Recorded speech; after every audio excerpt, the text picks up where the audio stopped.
Welcome back, ladies and gentlemen, to Canadian Football Central CFL content for the fans, by the fans.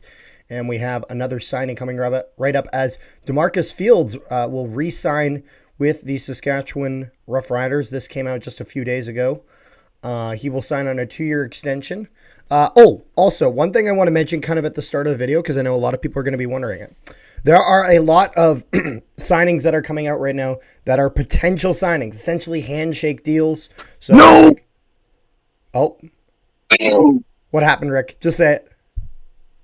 Fucking AJ Allen went to Ottawa. AJ Allen went to Ottawa? Yes. I see. Yeah. Well, again, all these deals, like the one that he just mentioned, these are handshake deals. Players can still fail their physicals. There could be some changes until February 10th. Nothing is absolutely confirmed to then. There's a lot that are most likely going to happen, like AJ Allen to Ottawa, as you just saw just now, because we're recording this right in the afternoon when all this stuff is breaking. Gerald Broxton to Winnipeg, Jake's Resnick to Winnipeg, all sorts of other deals. We are not going to cover any of that until the 10th, because we try to not cover them until it's absolutely guaranteed. Last thing we want to do, cover a signing and then have the video be completely irrelevant because a guy failed his physical or whatever it is. So we're just letting you guys know we're going to be covering those then. But one that we know for sure is DaMarcus Fields will be back with the Saskatchewan Roughriders. He signs a 2-year deal, and he had played with the Riders for 2 seasons and done relatively well at DB. He was born in Taylor, Texas, went to school, Texas Tech, only 27 years old, 6 foot, 200 pounds. And in his first season, got 49 defensive tackles, 4 special teams tackles, 1 sack, and an interception. Then his next year, this past year, kind of improved on almost all fronts, as he got 57 defensive tackles, so got an improvement there. 11 special teams tackles, didn't get a sack, but instead got 2 interceptions. So 1 less sack, but an extra interception, and he forced a fumble on a play as well. So I think what's nice here with Saskatchewan, this is a guy... what's nice here with Fields for Saskatchewan, I should say, is this a guy that they've put on special teams, standard defensive coverage, and he's done relatively well. And so I think that this just kind of makes sense, because even if you look at his time in playing college, he's been on Texas Tech. He was on Texas Tech for a while. He was there for 6 years.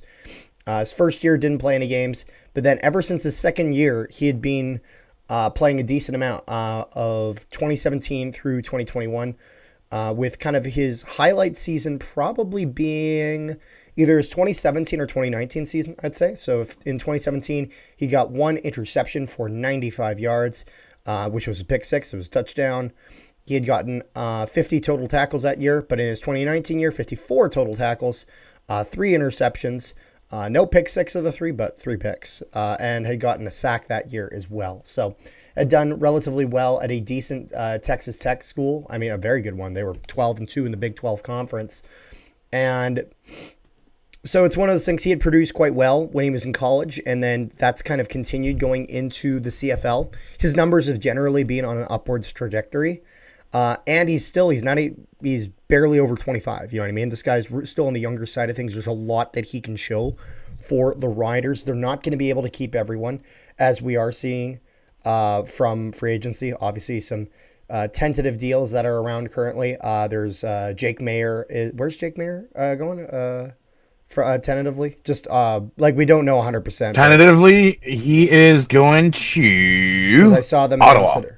Yeah, Jake Mayer, Ottawa, as well as AJ Allen, tentatively to the Ottawa Redblacks. So there's a lot that can. Greg Bell. Yeah, so there's a lot. But I'm just talking about Saskatchewan talent specifically bleeding. You know what I mean? And then I know Carney was moving on, so they weren't going to be able to keep everyone. But this defense was very strong for Saskatchewan with Corey Mace this year, so they're going to want to keep as many as they can. Yes, Rick? Carter's just thinking now, Rick's freaking out like that. That's good freaking short content.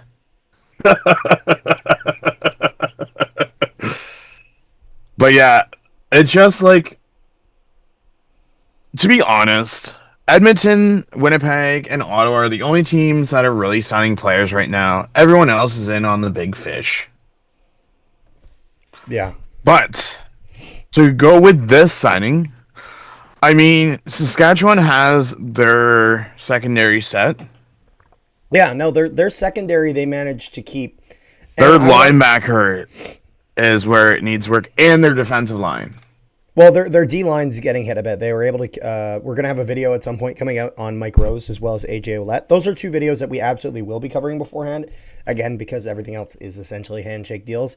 This is why you're noticing pages like CFL Central and whatnot. They're doing a good job covering it. It's good that this is getting out, but this is why you're seeing the CFL not cover this stuff.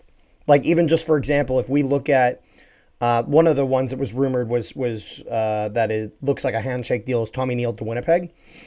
CFL is very careful with the way they even word it on their own Instagram, where they said, according to Farhan, the hero of the Western Final could be heading to an arch rival. Again, they're very specific about their wording because it is not 100% until the 10th. I just want to make that clear, just because I know we're going to get some people asking questions about are we covering this sort of stuff. We're going to cover all of it to the best that we can, but we got to wait till that February 10th. Before we start releasing stuff on those specific signings. But I know there's two more in Saskatchewan that we will be getting to. But honestly, I think this is a very good move for the Saskatchewan Roughriders. I think securing that secondary is very important. Again, in 3-down football, passing is just like a huge part of the game. You know what I mean? That waggle, if they get a good pass and they can really move that ball down the field. So having a good secondary will always be essential to being able to play some good football, and the Riders defense was able to do a lot for them this year. So anything else you got there, Rick? I think that's pretty much all I had.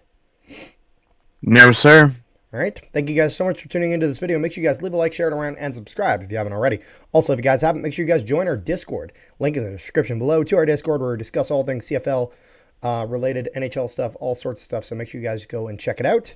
And before we get going, Rick, on is it February 10th, the date you're doing the live stream? February 10th, free agent frenzy day. Frenzy day, yep. We are going to be looking at all these rumors, what they do for the teams, their former teams losing them, what teams could be looking like. We're going to be looking at draft order, the combine player rosters, coaches, and then any other possible signings that happen that day as well. All right.